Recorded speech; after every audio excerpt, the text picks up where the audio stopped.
కీర్తనల నుండి 80వ కీర్తన 8వ వచనం ఇలాగూ రాయబడి ఉంది. నీవు ఐగుప్తులో నుండి ఒక ద్రాక్షావల్లిని తెచ్చితివి, అన్యజనులను వెళ్ళగొట్టి దాన్ని నాటితివి. మరొక వాక్య భాగాన్ని మనం చదువుకుందాం. యెషయా గ్రంథము 5వ అధ్యాయము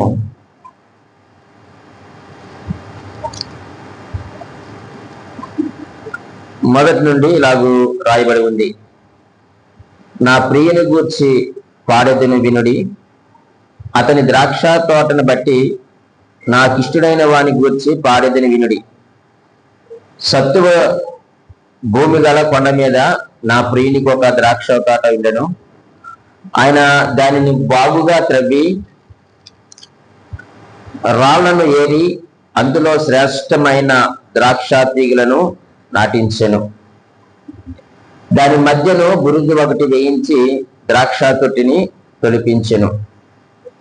ద్రాక్ష పండ్లు ఫలింపవల్లని ఎదురు చూపుచుండెను, గాని అది కారు ద్రాక్షాలు కాచెను. ప్రభునందు ప్రియమైన దేవుని సంగమా, ఈ చదివిన లేఖన భాగములను ఆధారం చేసుకొని మనము కొన్ని విషయాలు నేర్చుకొని పోతూ ఉన్నాం. 80వ కీర్తన 8వ వచనంలో, నీవు ఐగుప్తు నుండి ఒక ద్రాక్షావల్లిని తెచ్చితివి, అన్యజనులను వెళ్ళగొట్టి దాన్ని నాటితివి అని అక్కడ ఆ యొక్క వాక్యాన్ని చదివాము. అలాగే యెషయా గ్రంథం 5వ అధ్యాయంలోకి వచ్చేసరికి ఆ యొక్క ద్రాక్ష తోటను గురించి మాట్లాడుతూ ఉన్నారు. ఈ యొక్క ద్రాక్ష తోటను గురించిన ఉపమానము దేవుడు యోధాను ఒక నీతివంతమైన ఫలవంతమైన రాజ్యముగా చేయడానికి, దానికి ఏది చేయాలో సమస్తము కూడా ఆయన చేసి చూపించినట్లు ఇక్కడ కనిపిస్తూ ఉంది. అయితే దేవుడు ఎలా ఉండాలని ఆశించాడో, వారు ఎలా తయారవ్వాలని ఆయన ఆశించాడో, వారు ఆ స్థాయికి రావడంలో వారు ఏమైపోయారయ్యారంటే విఫలమైపోయినట్లుగా మనం ఇక్కడ చూస్తూ ఉన్నాం. ఆయన అంటున్నాడు, నేను ఆ యొక్క ద్రాక్ష తోటను నేను ధ్వంసం చేస్తాను, లేక ఆ యొక్క తోటను నేను కాల్చి వేస్తాను అని చాలా స్పష్టంగా కింద వచనాల్లో మనం చూస్తూ ఉన్నాం. యెషయా భక్తుడు చెప్పినటువంటి ఈ యొక్క ఉపమానము చరిత్రపరంగా మనం ఆలోచన చేస్తూ ఉన్నప్పుడు క్రీస్తు పూర్వము 780లో యెరూషలేము అలాగే యోధ రాజ్యాలు ఏమైపోయాయంటే ధ్వంసం అయిపోయినట్లుగా మనం చరిత్రలో చూడగలుగుతూ ఉన్నాం. ఈ యొక్క ద్రాక్ష తోట ఇశ్రాయేలీయులకు లేక యోధా ప్రజలకు సాదృశ్యంగా కనిపిస్తూ ఉంది. అంత మాత్రమే కాదండి, ఈరోజు ఈ యొక్క ద్రాక్ష తోట దేవుని సంగమునకు సాదృశ్యముగా కనిపిస్తూ ఉంది. మనమందరము కూడా ఒక ద్రాక్ష చెట్ల వలె మనము ఉన్నప్పుడు మనందరినీ కూడా ఐగుప్తులో నుంచి మనల్ని ఏం చేశారట, బయటికి తీసుకొని వచ్చారు.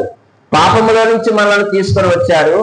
దాస్యములో నుంచి ఆయన మనల్ని బయటికి తీసుకొని వచ్చి ఆయన ఏం చేశారట, ఆయన చూస్తే మనం యెషయా గ్రంథం ఆయన అంటున్నాడు, సత్తువ భూమి గల కొండ మీద ఆ యొక్క ద్రాక్ష చెట్టును నాటినట్లుగా మనం చూస్తా ఉన్నాం. ఆయన సామాన్యమైనటువంటి నేలలో ఆయన పాతి పెట్టలేదండి. ఎక్కడ పాతి పెట్టాడట, సత్తువ గల భూమిలో ఆయన ఏం చేశాడట, పాతి పెట్టినట్లుగా మనము చూస్తా ఉన్నాం. అంత మాత్రమే కాదు ప్రియమైన దేవుని సంగమా, ఈ యొక్క ద్రాక్ష తోట యజమాని ఎవరయ్యానంటే మన పరమ తండ్రి అయినటువంటి దేవుడు. ఆయన ద్రాక్ష తోటను నాటారు, అది చాలా పెద్దదయ్యింది, పెరిగి పెద్దదయ్యింది. ఆ యొక్క ద్రాక్ష తోట విస్తరించినట్లుగా మనం చూస్తా ఉన్నాం. చక్కని ఫలములు ఫలించింది, చాలా చక్కని ఫలములు ఫలించింది. అయితే ఒకానొక దినమున ఆ యొక్క పరమ తండ్రి అయినటువంటి దేవుడు ఆ యొక్క ద్రాక్ష తోట యజమానేటువంటి దేవుడు ఏం చేశాడయ్యారంటే ఆ తోటలో నడుచుకుంటూ ఆ తోటనంతా చూస్తూ తోటని చూస్తూ ఆనందిస్తూ సంతోషిస్తూ ఆయన ఏం చేశాడంటే ఒక ద్రాక్ష పండుని తెంపి తన యొక్క నోటిలో వేసుకున్నాడు. వేసుకుంటే ఆ యొక్క ద్రాక్షలు ఎలాగున్నాయట, అది కారు ద్రాక్షలు కాచెను అనేటువంటి మాటను మనం అక్కడ చదువుతూ ఉన్నాం. అరే దేవుడు చక్కని ఒక మంచి ద్రాక్ష చెట్టుని కదా ఆయన తీసుకొని వచ్చారు, సత్తుగల భూములు ఆయన పెట్టాడు కదా కదండి, దాన్ని బాగు చేశారు కదా. ఏమన్నాడండి ఆయన, దానిని బాగుగా త్రవ్వి చక్కగా గొప్ప తవ్వారంటారు కదండి, మొక్కల చుట్టూ గొప్ప తవ్వారంటారు, చక్కగా దాని చుట్టూ తవ్వారట, సత్తువు గల భూముల్లో దాన్ని నాటారట, రాళ్ళనన్నీ కూడా ఏరి పారేశారట, చక్కని నీరు పెట్టలేదా అంటే నీరు పెడతా ఉన్నాడు, చక్కని ఎరువు వేయలేదా అంటే చక్కని ఎరువులు కూడా ఆయన వేస్తా ఉన్నారు, నేల మంచిది కాదంటే నేల కూడా మంచిదే, సత్తువు గల నేలలో ఆయన నాటినట్లుగా మనం చూస్తూ ఉన్నాం. మరి దేవుడు ఇంత సదుపాయాన్ని ఇచ్చి, ఇంత భద్రతనిచ్చి, ఇంత కాపుదలిచ్చి, దానికి కావలసిన సమస్తాన్ని సమకూరిస్తే ఈ ద్రాక్ష తోట ఎలా ఉన్నాయి అంటే అది కారు ద్రాక్షాలు కాసేదిగా మారిపోయిందట. అందుకే ఇందాక మనం పాడినటువంటి పాటలో కూడా 25వ సంవత్సరము కాకినాడ FIGC లేదు కదా, మనం ఒక మంచి పాట పాడారు, ఫలములను ఆశించిన పరలోకపు తండ్రి తేరు చూచుచున్నాడు నీ వైపు. నిజమే, నువ్వు ద్రాక్ష కాయలైతే కాచినావు కానీ అవి ఎటువంటి ద్రాక్ష పళ్ళవి, కారు ద్రాక్షాలు కాస్తే కుదరదు కదా. నీవు సత్తువ గల భూమిలో అనగా సంఘములో దేవుని ఏర్పాటు చేశారు, తన యొక్క వాక్యమైనటువంటి ఎరువులు వేస్తా ఉన్నారు, వాక్యమైనటువంటి జీవజాలాలు వేస్తా ఉన్నారు, అలాగే సంఘ కాపరైనటువంటి ఒక కాపరిని కూడా లేకపోతే ఒక పనివాడిని కూడా మీ తోటలో పెట్టారు, రాళ్ళన్నీ కూడా ఆయన వేడి పారవేస్తున్నాడు.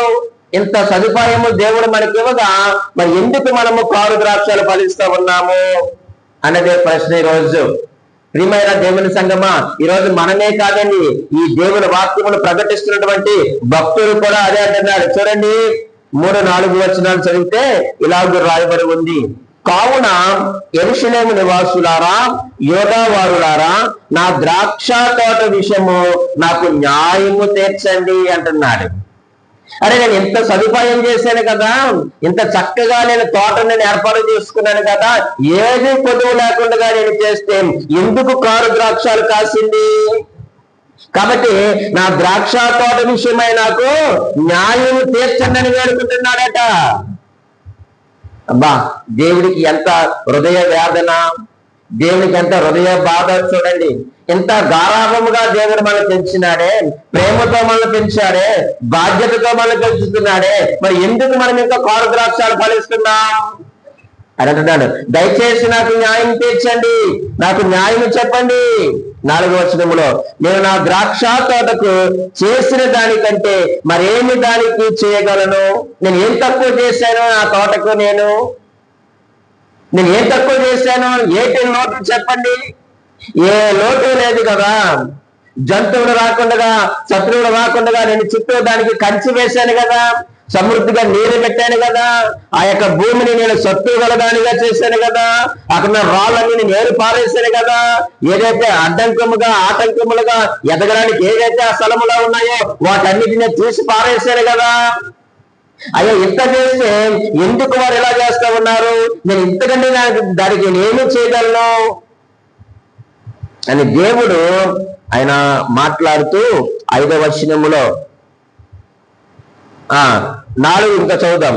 అది ద్రాక్ష పండ్లు కాయనని నేను కనిపెట్టినప్పుడు అది కారు ద్రాక్షలు కాయటకు కారణం ఏమిటి? ఈ రోజు నాకు అర్థం కాలేదు, ఎందుకు ఇది కారు ద్రాక్షాలు కాసాయో నాకు అర్థం కాలేదు. మీకేమైనా అర్థమైందా?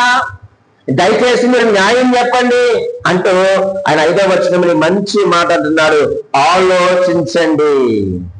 ఈరోజు ప్రభు నందు ప్రియమైన దేవుని సంగమా, మనమందరము కూడా ఒక్కొక్క ద్రాక్ష చెట్టు అయితే మనందరినీ కూడా తీసుకుని వచ్చి సంఘములో మనల్ని నాటినట్లు దేవుని యొక్క వాక్యం మనకు చాలా స్పష్టంగా తెలియజేస్తా ఉంది. మరి దేవుని యొక్క సంఘములో నాటబడినటువంటి మనలో కారు ద్రాక్షాలు ఇంకా మనం ఫలిస్తున్నామా? ఆ యజమాని వచ్చి చూసినప్పుడు, ఆయన్ని వెతికినప్పుడు ఆకులు బాగున్నాయి, చక్కగా ఫలములు ఉన్నాయి, కాకపోతే అవి ఎలాగున్నాయ్యా అంటే అవి కారు ద్రాక్షలుగా ఉన్నాయట. ఆయన చుట్టూ త్రవ్వి ఎరువు వేశాడట, నీరు పోసినాడు, తన యొక్క స్వాస్థ్యముగా చేసుకున్నాడు. నువ్వు ప్రత్యేకపరచినటువంటి దేవుడు కదా, మరి ఎందుకు నువ్వు కారు ద్రాక్షలు కాస్తున్నావు అని అంటే ఒక 4 సంగతులు మీ ముందు ఉంచుతాను. సమయానుకూలతను బట్టి సమయం ఉంటే 4 సంగతులు మనం నేర్చుకుంటాము. సమయం లేకపోతే మనము ఒక 2 సంగతులైనా సరే కానీ మనము నేర్చుకొని ఈ స్థలంలో నుంచి మనం వెళ్దాం. ఒక్కటే ప్రశ్న వేస్తా ఉన్నాను, ఒక్కసారి మనమే ఆలోచన చేసుకుందాం. ఒకవేళ మన యొక్క జీవితంలో, మన యొక్క ఆధ్యాత్మిక జీవితంలో దేవుడు మనల్ని ఎంత గొప్ప ఆధిక్యతనిచ్చి దేవుని సంఘములో మనల్ని నాటుకొని, దేవుని సంఘములో మనల్ని స్థాపించి, దేవుని సంఘమైనటువంటి సహవాసమునిచ్చి, దేవుని సంఘమైనటువంటి భద్రతనిచ్చి, దేవుని సంఘములో వాక్యమైనటువంటి జలమునిచ్చి, దేవుని యొక్క సంఘములో వాక్యమైనటువంటి ఎరువుని వేసి ప్రతిరోజు పని చేయడానికి, ప్రతి వారము పని చేయడానికి ఒక పరివారమైనటువంటి సేవకుని మీ మధ్యలో పెట్టగా ఇంకా మనము కారు ద్రాక్షాలు మనం కాస్తున్నామేమో, కారు ద్రాక్షాలు ఫలిస్తున్నామేమో ప్రశ్నించుకుందాం. ప్రకటిస్తున్నటువంటి నేనైనా, వింటున్న మీరైనా సరే గాని ఏదో ఒక రోజు ప్రభు వచ్చి మన రుచి చూస్తారన్న సంగతిని మనం మర్చిపోకూడదు కదండి. మన క్రియలను బట్టి ఆయన మనకి ఏం చేస్తారట, తీర్పు తీరుస్తాడు, లేక ప్రతిఫలం ఇస్తాడు. నిన్ను రుచి చూసినప్పుడు నీవు కారు ద్రాక్షగా గాని ఉంటే, నేను కారు ద్రాక్షగా గాని ఉంటే ఆయన ఏమి చేస్తారయ్యా అంటే నరికి పారేస్తాడు. ఈ సత్యం మనందరికీ కూడా తెలుసు ప్రియమైన వాళ్ళు. నువ్వు ఫలిస్తున్నావు మంచిదే, కానీ ఏ ఫలముల్లో ఫలిస్తున్నావు? ఆయన ఆశించిన ఫలములు ఫలిస్తున్నావా? ఆయన ఆశించిన ఫలముల్లో ఫలిస్తున్నావా? ఒకప్పుడు నువ్వు ఐగుప్తులో ఉన్నావు, ఒకప్పుడు నువ్వు లోకంలో ఉన్నావు, ఒకప్పుడు బానిసత్వంలో ఉన్నావు, ఒకప్పుడు పాపంలో ఉన్నావు, ఒకప్పుడు బంధకాల్లో ఉన్నావు, ఒకప్పుడు నీచమైన పరిస్థితుల్లో ఉన్నావు, విలువైన పరిస్థితుల్లో ఉన్నావు. కానీ ఇప్పుడు నువ్వు అలా లేవు. నువ్వు ఎలాగున్నావయ్యానంటే నువ్వు ప్రత్యేకించబడ్డావు, ఆ లోకం నువ్వు విడిపించబడ్డావు, లోకం నువ్వు ప్రత్యేకించబడ్డావు, ఆయన శక్తిగా చేయబడ్డావు, ఆయనకు స్వాస్థ్యముగా చేయబడ్డావు, ఆయన ప్రజగా చేయబడ్డావు, ఆయనతో సమాధానపరచబడ్డావు. మరి ఇంత చేసినటువంటి దేవునికి నేను నువ్వు ఇంకా కారు ద్రాక్షాలు ఫలిస్తున్నామంటే కారణం ఏమై ఉండొచ్చు అంటారు? సహజంగా మనము బీరకాయ కూర ఉండేటప్పుడు మీరు ఏం చేస్తారు చెప్పండి స్త్రీలు? మనం మంచిగానే మనం కొనుక్కుంటాం కదండి, మంచి బీరకాయలని మనం కొనుక్కుంటాం. కానీ ఇంటికి వచ్చిన తర్వాత మనం ఏం చేస్తాం? ఖచ్చితంగా మీరు బీరకాయని కోసేటప్పుడు ఏం చేస్తారు అంటే నోటులో పెట్టి ఏం చేస్తారు? టేస్ట్ చేస్తారు. బాగోకపోతే కాయ మీరు ఏం చేస్తారు? పారేస్తారు. కాదని మీరు కూరలో వేస్తారా? ఒకవేళ వేసిన మీ ఆయన గారు ఊరుకుంటారా? తర్వాత మనకు దెబ్బలు తిప్పుడే, ఆ సంగతి మనకు తెలుసు. మరి దేవుని సంగమా, ఒక బీరకాయ చేతిగా ఉంటేనే నువ్వు పారేస్తున్నావే, మరి దేవుని సొత్తు దేవుడు స్వరక్తమిచ్చే సంపాదించుకొని ఆయన సంఘములో నిన్ను నన్ను నిలబెట్టుకుంటే, ఆయన ఒకనొక దినమున నిన్ను పరీక్షించడానికి వచ్చినప్పుడు మనం ఇంకా చేతిగా ఆయన కనిపిస్తే ఆయన మనం విడిచిపెడతారంటారా? విడిచిపెట్టడు. మనం 5వ అధ్యాయంలో క్రిందకి చదివితే ఆయన తీర్పు తీరుస్తానని అన్నాడు. మనం ఇంకా అక్కడ వరకు వెళ్ళద్దు. ఎందుకు చేతికాయలు కాస్తా ఉన్నాయి? సహజంగా పల్లెటూరులో చేతికాయలు కాస్తే ఏమంటారంటే, ఏదైనా ఆ వేరుకు కొండ పెంకు కానీ చిల్లా పెంకు కానీ తగిలినప్పుడు ఏమంటారు చెప్పండి? అది చేదు వస్తుంది అని అంటారు. అంటే నాకంత అనుభవం లేదు, కానీ నేను అక్కడక్కడ విన్నా మాట. లేకపోతే కొంతమంది ఏమంటారు నేల మంచిది కాదేనో సంథింగ్ చాలా రకాలు చెప్తారు. సరే, ఏదేమైనప్పటికీ కూడా ప్రియమైన వారులారా, ఈ రోజు మనము ఒకవేళ కారు ద్రాక్షాలు ఫలిస్తున్నామనంటే ఒక 4 కారణాలు ఉన్నాయి. చూడండి, ఏదైనా వేరుని బట్టే ఫలములు ఉంటాయి, అంతే కదండి? వేరుని బట్టే కదండి ఫలములు ఉంటాయి. వేరు మంచిదైతే ఫలములు కూడా మంచిగా ఉంటాయి. ఒకవేళ మనలో వేరు మంచిగా లేదేమో, కొన్ని వేరుని మేము ముందుంచుతాను.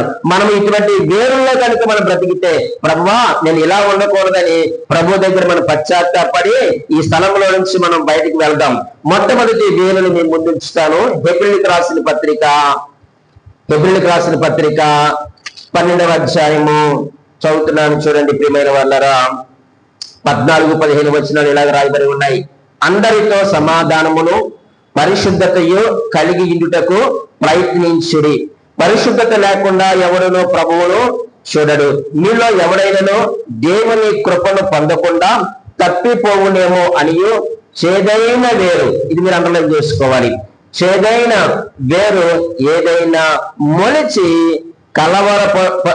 కలవరపరుచుట వలన అనేకులు అపవిత్రులై పోవుదురేమో అనే మాట మనం చూస్తూ ఉన్నాం. ఈ రోజు ఎందుకు మనం ఇంకా కారు ద్రాక్షాలు ఫలిస్తున్నామయ్యా అనంటే మనలో ఏముంది చెప్పండి? చేదైన వేరు. చేదైన వేరు. ఎందుకు చేదైన వేరు అనంటే జనరల్ గా మనం చూడండి, మన పిల్లలు చిన్నప్పుడు చాలా మంచిగా ఉంటారు కదండి. మన పిల్లలు చిన్నప్పుడు ఎలా ఉంటారు చెప్పండి? చాలా మంచిగా ఉంటారు, సండే స్కూల్కి వెళ్తారు కదా, బాగా చదువుతారు, దేవుని భయభక్తులు కలిగి వారు ఉంటారు. ఒక్కసారి వారు కాలేజీ స్టేజ్కి వెళ్ళిన తర్వాత ఏమైపోతారు చెప్పండి? కాలేజీకి వెళ్ళిన తర్వాత ఏమైపోతారు?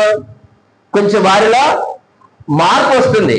దేవుని మందిరానికి సరిగా రారు కదండి, కూడికలకు సరిగా రారు. మరి చిన్నప్పుడు చాలా మంచిగా ఉన్నాడు కదా, చక్కగా పాటలు పాడేవారు కదా, వాయిద్యములు వాయించేవారు కదా, ప్రభు పని చేయడానికి చాలా ఇష్టపడేవారు కదా.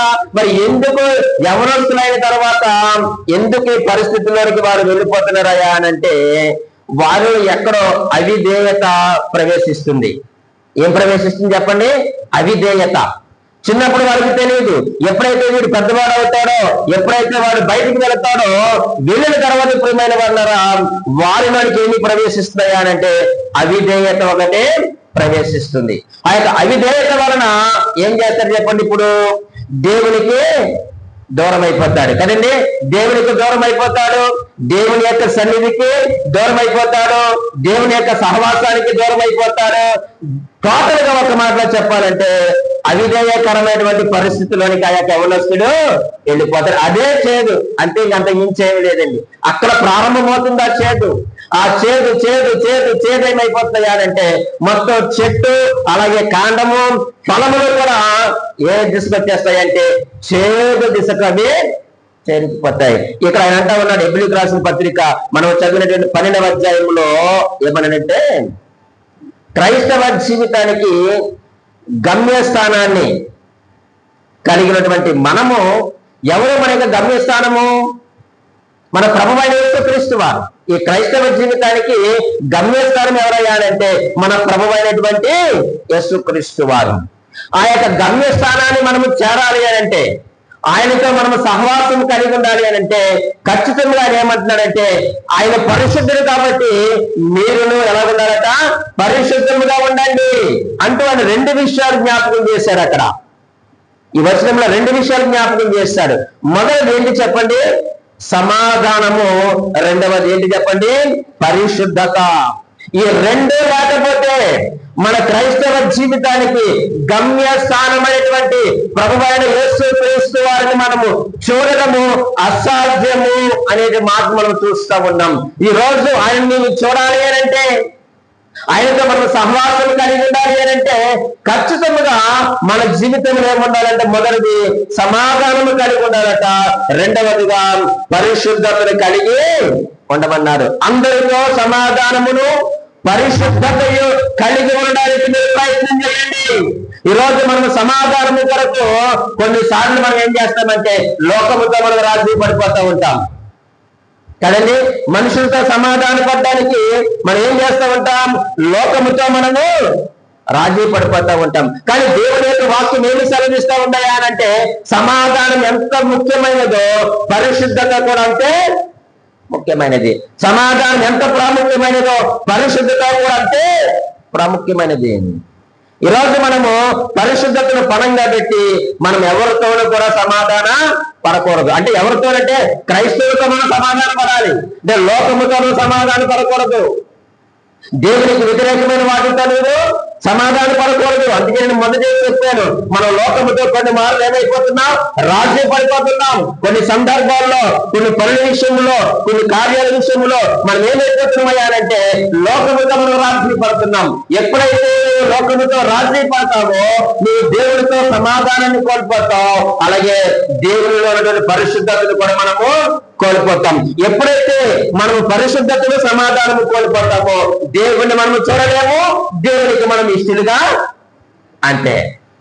ఇప్పుడు చెప్పండి, మనం ఎందుకు కారు ద్రాక్షాలు మనం ఫలిస్తున్నామనంటే మనం ఎదుటి వారితో సమాధానం లేదు, దేవుడితో మనకు సమాధానము లేదు. ఎదుటి వారితో సమాధానం ఉండాలి, నీతో నీకు సమాధానం ఉండాలి. అలాగే మన దేవుడితో కూడా మనకి ఏముండాలి చెప్పండి? సమాధానము ఉండాలి.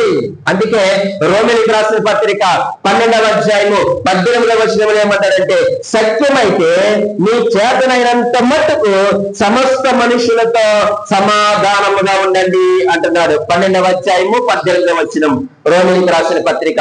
ఈ రోజు మనం మనుషులతో సమాధాన పడాలి. దేవుడితో సమాధాన పడి మనుషులతో సమాధాన పడకపోయినా అది నీకు నష్టమే.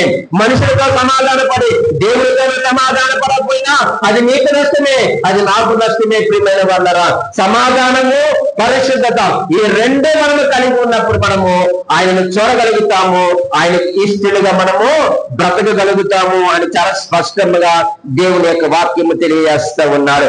అందుకే ప్రియమైన వాళ్ళరా, ఈ రోజు చేదైనది నీలో ఏదైనా ఉందా? కానీ దేవుడేమో నేను ఏం చేశాడట? సంఘములో నేను నాటినాడు, తన యొక్క సహవాసంలో నేను నాటాడు. అంటే దేవుడు మన మంచి వారిని ఏం చేశాడట? నాటాడు. అంతే కదండి. మనమందరం క్రీస్తు రక్తంలో ఏం చేయబడ్డాము? కరగబడ్డాము కదా. క్రీస్తు రక్తములో కరగబడ్డాము. ఆయన యొక్క వాక్యం చేత మనం ఉదక స్నానం చేయబడ్డాము, ఆయన పిల్లలుగా చేయబడ్డాము, ఆయన సొత్తుగా స్వాస్థ్యంగా చేయబడిన తర్వాత మనం అందరం కూడా సంఘంలో చేర్చబడ్డాము. నాకు ఇక్కడ ఒక మాట జ్ఞాపకం వస్తా ఉంది. చూడండి, ప్రసంగి గ్రంథంలో ఒక మంచి మాట ఉంటుంది కదా. 7వ అధ్యాయము 29వ వచనాన్ని చదవండి. ప్రసంగి గ్రంథము 7వ అధ్యాయం 29వ వచనం. ఇది ఒకటి మాత్రము నేను కనుగొంటిని, ఏమనగా దేవుడు నరులను యథార్థవంతులుగా పుట్టించను. దేవుడు మనం ఎలా పుట్టించాడట? యథార్థవంతులుగా దేవుడు మనం చేశాడు. కానీ మనం ఏం చేస్తూ ఉన్నాం చెప్పండి? ఇప్పుడు వారు వివిధమైన తంత్రములు కల్పించుకొని ఉన్నారు. ఎప్పుడైతే నువ్వు ఇటువంటి తంత్రాలు మనం కల్పించుకొని ఉంటామో, ఎప్పుడైతే ఎదుటి వారితో మనం సమాధానాన్ని కోల్పోతామో అప్పుడు మనలో చేదమైన జరుగుతుంది. ఎప్పుడైతే చేదైన వేరు మనలో ఉందో ప్రియమైన వాళ్ళరా, మన యొక్క ఫలములు కూడా ఎలా ఉంటాయి చెప్పండి? చేదుగానే ఉంటాయి. ఏరుని బట్టే కాండం ఉంటుంది, వేరుని బట్టి ఫలములు ఉంటాయి. ఎప్పుడైతే చేదైన వేరు మనలో ఉందో మనము ఫలించేటువంటి ఫలములు కూడా, ఆ యొక్క కాయలు కూడా ఎలా ఉంటాయి అంటే చేదుగా ఉంటాయి, కారు ద్రాక్షాలుగా ఉంటాయి. అరే, నేను ఇంత చేశాను కదా, సంఘానికి ఎంత చేశాను కదా, నేను చేసిన దానికంటే ఎవరైనా ఏమైనా చేయగలరా? చేయలేరు కదా. కానీ ఎందుకు కారు ద్రాక్షాలు ఫలించినారు అయ్యారంటే వారు వివిధమైనటువంటి తంత్రములు కల్పించుకున్నారు. వారు సమాధానాన్ని కోల్పోయారు, నా యొక్క పరిశుద్ధతను వారు కోల్పోయారు, లోకముతో వారు రాజీ పడిపోయారు, లోక మనుషులతో వారు రాజీ పడిపోయారు, లోక కార్యాలతో వారు రాజీ పడిపోయారు, లోక ఆచారాలతో వారు రాజీ పడిపోయారు. ఎక్కడ వారు కృంగిపోయారు, వాళ్ళు నాకు పూర్తిగా దూరం అయిపోయారు. కాబట్టి వారిలో చేడమైపోతా ఉంది, పెరుగుతా ఉంది. వారి యొక్క ఫలములు కూడా కారు ద్రాక్షాలుగా ఉన్నాయి. కాబట్టి నేను ఉపేక్షించను, నా తీర్పును నేను ఏం చేస్తాను? నా తోటపై నేను చూపిస్తానని దేవుడు చాలా స్పష్టంగా మాట్లాడుతూ ఉన్నాడు. కాబట్టి ప్రియమైన దేవుని సంగమా, ఫలములను ఆశించిన పరలోకపు తండ్రి ఆయన వద్దకు రాగా నిన్ను చూస్తా ఉన్నాడు, ఆయన నిన్ను పరీక్షిస్తా ఉన్నాడు. నీ వద్ద ఫలములు ఆశించాడు, ఆయన శ్రేష్టమైన ఫలములు ఫలించాలని దేవుడు ఆశపడుతుండగా ఇంకా కారు ద్రాక్షాలు నీవు నేను ఫలిస్తున్నామయ్యా అంటే నాలో మనలో ఏముందంటే చేదు వేరు ఉందేమో. జాగ్రత్త ప్రియమైన వాళ్ళరా, ఆ చేదైన వేరు మనలో తీసివేయబడకపోతే మనం ఎప్పటికీ కూడా శ్రేష్టమైన తీయని ఫలములను మనము ఫలించలేము. ఇది ఒక వేరు. రెండో వేరును మీ ముందు ఉంచుతారు ప్రియమైన వాళ్ళరా. మొదటిది చేదైన వేరు. రెండవదిగా మనం ఆలోచన చేస్తే మరలా యెషయా గ్రంథము 5వ అధ్యాయము, యెషయా గ్రంథం 5వ అధ్యాయము చదువుతూ ఉన్నాను. 24వ వచనములు ఇలాగూ రాయబడి ఉంది. సైన్యములకు అధిపతి యెహోవా యొక్క ధర్మశాస్త్రమును నిర్లక్ష్య పెట్టుదురు, ఇశ్రాయేలు యొక్క పరిశుద్ధ దేవుని వాక్కును తృణీకరించుదురు. కాబట్టి అగ్ని జ్వాల కొయ్య కాలును కాల్చివేయినట్లు, ఎండిన గడ్డి మంటలో భస్మమగినట్లు వారి చెప్పండి వేరు కుళ్ళిపోవని. ఈ మాట అండర్లైన్ చేసుకోండి. రెండవదిగా కుళ్ళిన వేరు అండి.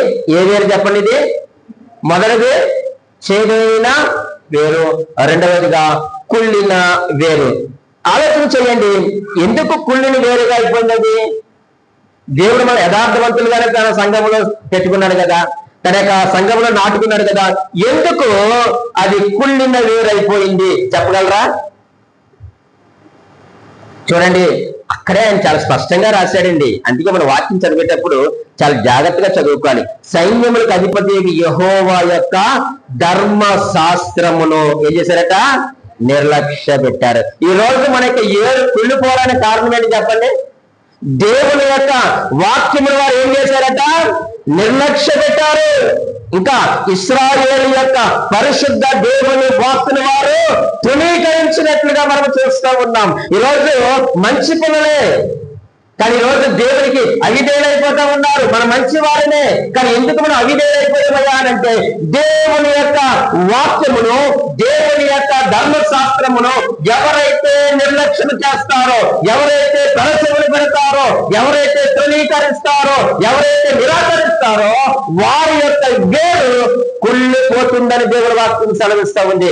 నా మాట కాదు ప్రియమైన వాళ్ళరా, ఈ రోజు నీవు నేను మనమందరము ఎందుకు కారు ద్రాక్షాలు ఫలిస్తున్నామంటే మనలో కుళ్ళిపోయిన వేరు ఉంది కాబట్టి. ఎందుకు కుళ్ళిపోయిన వేరు ఉందిరా అని అంటే మనము దేవుని యొక్క మాటను తృణీకరిస్తా ఉన్నాం. వాళ్ళు పొరపాట్లు చేయలేదని వారు పొరపాట్లు తృణీకరించలేదు, వారు కావాలనే తృణీకరించారు. వారు ఎక్కడ ఉన్నారు? వాళ్ళు ఐగుప్తులో ఉన్నవారు కదండి. తన ప్రజలందరూ కూడా ఎక్కడ బానిసలుగా ఉన్నారంటే ఐగుప్తుల వారు బానిసలుగా ఉన్నారు. ఇంచుమించుగా 430 లేక 450 సంవత్సరములు వారు బానిసత్వంలో ఉండగా దేవుడు వారి ఎద్దకు ఒక విమోచకుని, ఒక రక్షకుని మోసేని పంపించి వారు అనుసరములో 10 తెగుళ్ళ చేత ఆ యొక్క ఐగుప్తులందరినీ ఇబ్బంది పెట్టి వారి నుంచి అక్కడి నుంచి వారిని విడుదల చేసినటువంటి దేవుడు. దేవుని యొక్క వాక్యం గురించి వారికి తెలియదా? ఎడారిలో లేక అరణ్యంలో దేవుడు వారికి సహాయకుడిగా ఉన్నారు. ఎర్ర సముద్రం 2గా చీల్చాడు, బండ నుంచి నీళ్ళు ఇచ్చాడు, ఆకాశం నుంచి మన్నానిచ్చాడు, ఆకాశం నుండి తూర్పు గాలి చేత పూరేలా ఇచ్చాడు, యుద్ధాలు దాటించాడు, ఎన్నో యుద్ధాల విజయాన్ని ఇచ్చాడు. సీనాయి పర్వతం మీద దేవుని యొక్క ధర్మశాస్త్రాన్ని ఇచ్చాడు, మీరు పాటించని చెప్పాడు. మరి ఇశ్రాయేలుకి తెలియదా ప్రియమైన వాళ్ళారా? తెలుసు కదా. తెలిసి వారు ఏం చేశారు చెప్పండి? వారు కావాలని వారు ఏం చేశారంటే పొరపాటు చేస్తూ ఉన్నారు. 2 పొరపాట్లు చేశారు. నెంబర్ 1, యెహోవా ధర్మశాస్త్రమును వారు విసర్జించినట్లుగా మనం చూస్తూ ఉన్నాం. యెహోవా ధర్మశాస్త్రమును వారు విసర్జించారు. రెండవదిగా పరిశుద్ధ దేవుని మాటను వారు తృణీకరించినట్లుగా మనం చూస్తూ ఉన్నాం. ప్రియమైన దేవుని సంగమా, ఈ రోజు నీవైనా నేనైనా ఆయన పరిశుద్ధ రక్తము చేత కడగబడి, ఆయన యొక్క పరిశుద్ధ వాక్యము చేత మనం కడగబడి, ఆయన యొక్క పరిశుద్ధ సంఘంలో నాటబడినటువంటి మనము దేవుని యొక్క వాక్యమును మనం తృణీకరిస్తున్నామా? తృణీకరిస్తే ఎవరికి నష్టము? నేను దేవుని వాక్యాన్ని తృణీకరిస్తే అది నాకే నష్టము ప్రియమైన వాళ్ళరా. వారు ఏం చేశారయ్యా అంటే దేవుడు తాను ఇచ్చినటువంటి ఆ యొక్క జీవ జలములు గల నడిపింపును వారు అలాగే ఆజ్ఞలు కూడా వారు ఏం చేశారంటే వారు ప్రక్కన వేశారు. నీ దేవుని యొక్క వాక్యాన్ని తృణీకరించడం అంటే నీ స్వచిత్తమును ఆధారం చేసుకుని బతుకుతున్నావు, నీ సొంత ఆలోచన చెప్పులు జీవిస్తా ఉన్నావు, నీ ఇష్టానుసారములు బతుకుతున్నావు. కుదరదు. ఒక్కసారి నువ్వు క్రీస్తు రక్తములో కడగబడిన తర్వాత నువ్వు క్రీస్తు మాటల ప్రకారం జీవించాలి, దేవుని వాక్య ప్రకారం బ్రతకాలి, ఆయన ఆలోచన ప్రకారం నీవు నేను బ్రతకవలసిన వారుగా ఉన్నాం. వారు తమకు నచ్చినట్లుగా వారు జీవించడం ప్రారంభించారు ప్రియమైన వాళ్ళరా. అదే మాట్లాడుతూ ఉన్నారు వాళ్ళు. యెహోవా ధర్మశాస్త్రములు వారు ఏం చేశారట? విసర్జించారట. అంత మాత్రమే కాదండి, పరిశుద్ధ దేవుని మాటలు వారు తృణీకరించినట్లుగా మనం చూస్తా ఉన్నాం. తృణీకరించడం అంటే అర్థం ఏంటి చెప్పండి? తృణీకరించడం అంటే అర్థం ఏంటి చెప్పండి? చులకనగా చూడటం. ఈరోజు చాలా మందిని మనం తృణీకరిస్తూ ఉంటాం కదా, దాని అర్థం ఏంటో తెలుసా? నీతో నాకు పని ఏట్రా, నీతో నాకు పని ఏంటి అనుకుంటారు కదా, దాని అర్థం ఏంటో చెప్పంటారా? నిన్ను చులకనగా చూడడం. అంత మాత్రమే కాదండి, తృణీకరించడం అంటే అగౌరవపరచడం. వాళ్ళు దేవుని అదే చేశారు. ప్రవక్తలు ఎంతగానో హెచ్చరించారు. హెచ్చరించలేదంటారా?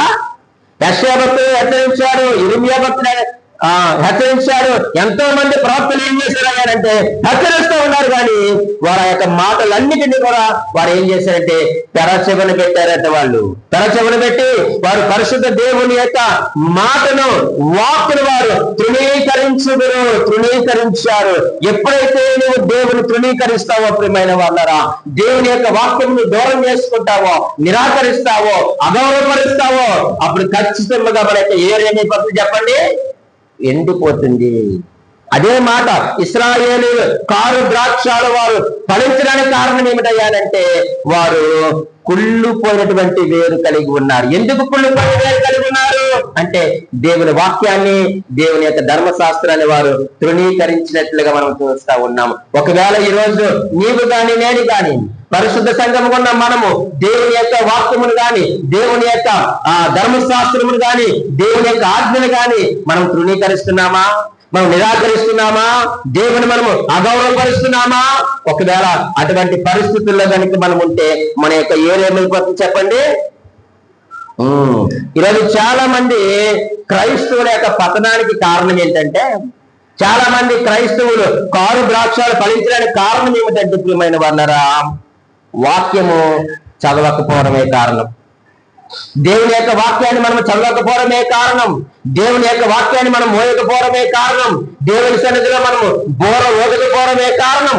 అంటే ప్రార్థన చేయకపోవడమే కారణం. కాబట్టి వారు దేవుని యొక్క వాక్యాన్ని తిరస్కరించారు. వారు దేవుని యొక్క వాక్యానికి లోబడమే మానేశారు. తిరస్కరించడం అంటే ఇంక మాకు దేవుని వాక్యంతో సంబంధం లేదు, నీ పరిశుద్ధ వాక్కుతో మాకు సంబంధం లేదని వారు ఏం చేశారంటే వారు టోటల్ గా దానికి లోబడమే మానేశారు. ఎప్పుడైతే వాక్యానికి మనం లోబడడం మానేస్తామో మనము లోక ఆశల చుట్టూ తిరగడం మొదలు పెడతాం. లోకముతో మనం రాజీ పడిపోతాం. లోకముతో మనం సహవాసంలోకి వెళ్ళిపోతాం. ఎప్పుడైతే లోకముతో మనం రాజీ పడి సహవాసం చేస్తామో మన యొక్క ఆధ్యాత్మిక జీవితము దెబ్బతింటుంది ప్రియమైన వాళ్ళారా. కుళ్ళిన స్థితిలోనికి మనము వచ్చేసేటువంటి పరిస్థితి ఉంది. ఆయన అంటున్నారు, ఆ కుళ్ళిన వేరు అది అంతర్గత పతనానికి సాదృశ్యంగా కనిపిస్తా ఉంది కదండి. వేరు పైన ఉంటుందా, కనిపిస్తుందా, కనిపించదా కదండి. మనకి వేరు కనిపించదు, వేరు ఎక్కడ ఉంటుంది, లోపల ఉంటుంది. ఈ యొక్క కుళ్ళిన వేరు మనకి ఏమి తెలియజేస్తున్నాయా అని అంటే ప్రియమైన వాళ్ళు అంతర్గత పతనము. అంతర్గత జీవితం అంటే మన యొక్క రహస్య జీవితం, పైకి కనిపించేటువంటి జీవితం కాదు, 10 మందిలో కనిపించే జీవితం కాదు, సంఘములో కనిపించేటువంటి జీవితము కాదు. అంతర్గత జీవితము అంటే అది రహస్య జీవితము. మన యొక్క ఆలోచనలు, మన యొక్క విశ్వాసము, మన యొక్క పరిశుద్ధత, మన యొక్క నమ్మిక, మన యొక్క సహవాసము, మన యొక్క ప్రార్థనా జీవితం, మన యొక్క వాక్య జీవితం, ఇవన్నీ కూడా రహస్య జీవితము. ఎప్పుడైతే వీటన్నిటికీ మనం దూరంగా ఉంటామో మన యొక్క ఆధ్యాత్మిక జీవితం, ఆత్మీయ జీవితం అటువంటి వేరు ఏమైపోతున్నాయా అంటే కుళ్ళిపోయేటువంటి స్థితికి వెళ్ళిపోతుంది. ఎందుకు కుళ్ళిపోతుందంటే వాక్యంతో సంబంధం వెళ్ళిపోయింది కదండి. మన పైకి బాగానే కనిపిస్తున్నాం, వాక్యం వింటున్న వారిగా కనిపిస్తున్నాం. అబ్బా వాక్యం ఎంతో నాకు అర్థవంతంగా ఉందని మనం సంతోషపడిపోతున్నాం వాక్యాన్ని విని. కానీ నువ్వు ఎప్పుడైతే వాక్యంతో సంబంధం తెగిపోతుందో, ఎప్పుడైతే వాక్యానికి దూరం అయిపోతావో, ఎప్పుడైతే విశ్వాస జీవితం నుంచి వెనకకు జారిపోతావో అప్పుడు మన యొక్క వేరేమైపోతున్నాయనంటే అది కుళ్ళిపోతుంది ప్రియమైన వాళ్ళరా. వేరు కుళ్ళిపోతే చెట్టు కూడా ఏమైపోతుంది చెప్పండి, కుళ్ళిపోతుంది కొన్ని రోజులకి. అంత మాత్రమే కదండి. అక్కడ ఇంకొక మంచి మాట్లాడారు ప్రియమైన వాళ్ళరా. ఆయన ఏమన్నాడంటే చూడండి, ఎండుగడ్డి మంటలలో భస్మం మగినట్లు వారి వేరు కుళ్ళిపోవును, అది మనం ఇప్పుడే నేర్చుకున్నాం. వారి పువ్వు ధూళి వలె పైకి ఎగిరిపోవును. చూడండి, అంతర్గత పతనం ఏమిటంటే నీ వేరు కుళ్ళిపోయింది. ఆయన వెంటనే అంటున్నాడు బాహ్య పతనం గురించి కూడా మాట్లాడుతున్నారు. బాహ్యంగా ఏముంటాయి, పువ్వులు కాయలు ఉంటాయి. ఆయన అంటున్నాడు, ఆయన ఆ పువ్వులు ధూళి వలె ఎగిరిపోవును అంటున్నాడు. ఎప్పుడైతే వేరు కుళ్ళిపోతుందో అప్పుడు కొమ్మల పైనటువంటి పువ్వులు ఏమైపోతాయి చెప్పండి, వాడిపోయి రాలిపోయి అవి ధూళిలో కలిసిపోతాయి. అలాగే ప్రియమైన వాళ్ళరా, ఎవరైతే దేవుని యొక్క వాక్యాన్ని విసర్జిస్తారో, దేవుని యొక్క పరిశుద్ధ మాటలను విసర్జిస్తారో, వారు ఏమైపోతారయ్యా అంటే వాడిపోతారు. వారి యొక్క ఐశ్వర్యము వాడిపోతుంది, వారి యొక్క అందము వాడిపోతుంది, వారి యొక్క పదవులు వాడిపోతాయి. లోక సంబంధమైనటువంటి ఘనత అంతా ఒక్క క్షణంలోనే ఏమైపోతుంది చెప్పండి, బూడిదిలా ఎగిరిపోతుంది. ఇవి నా మాటలేమి కాదండి, అక్కడే చాలా స్పష్టంగా ఆయన మాట్లాడుతూ ఉన్నాడు.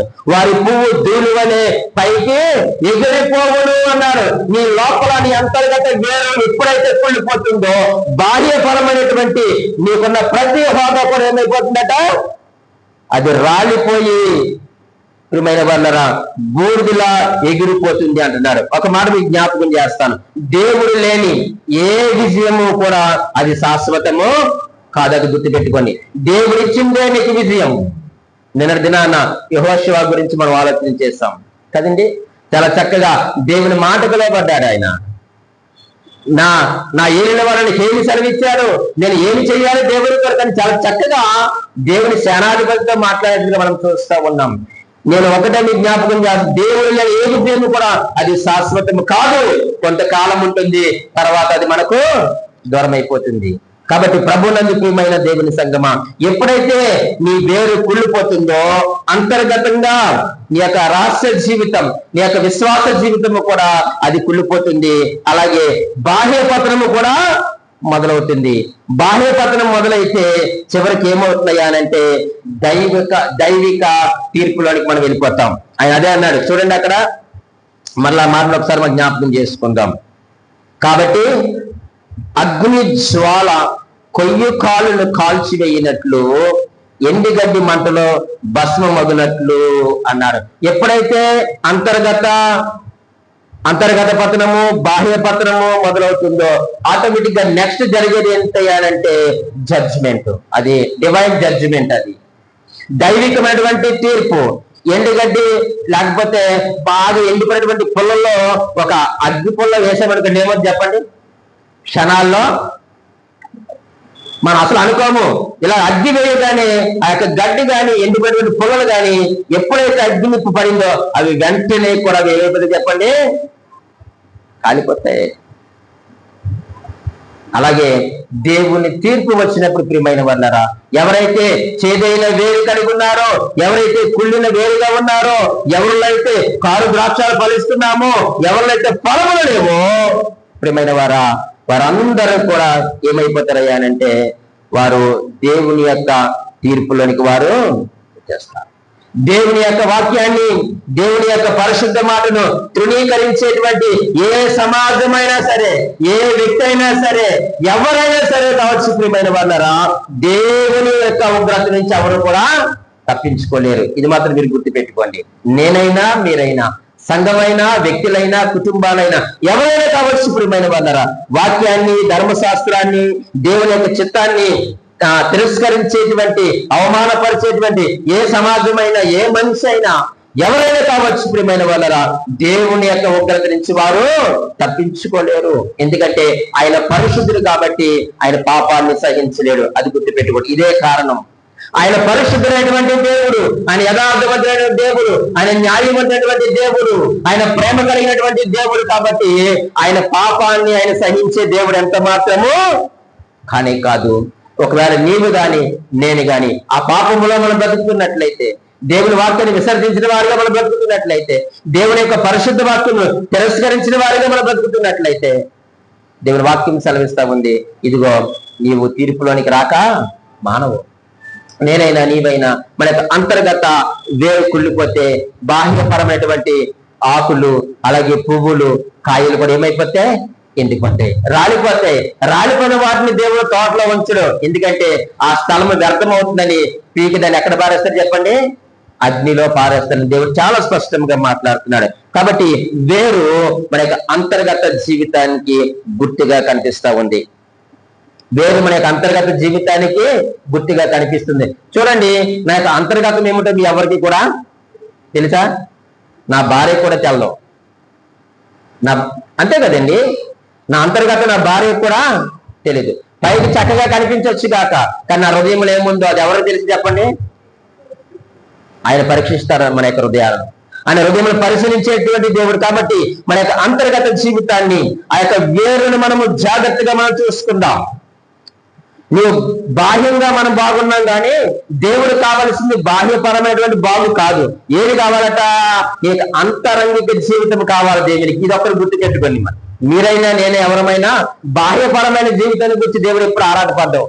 బాహ్యపరమైన జీవితాన్ని ఇప్పుడు దేవుడు కోరుకోడు. మరి ఏం కోరుకుంటాడు అంటే నీ అంతరంగ జీవితం ఎలాగుందో ఆయన చూస్తూ ఉన్నాడు. నా యొక్క అంతరంగ జీవితంలో దేవుని యొక్క వాక్యాన్ని నిర్లక్ష్యం చేస్తున్నానా?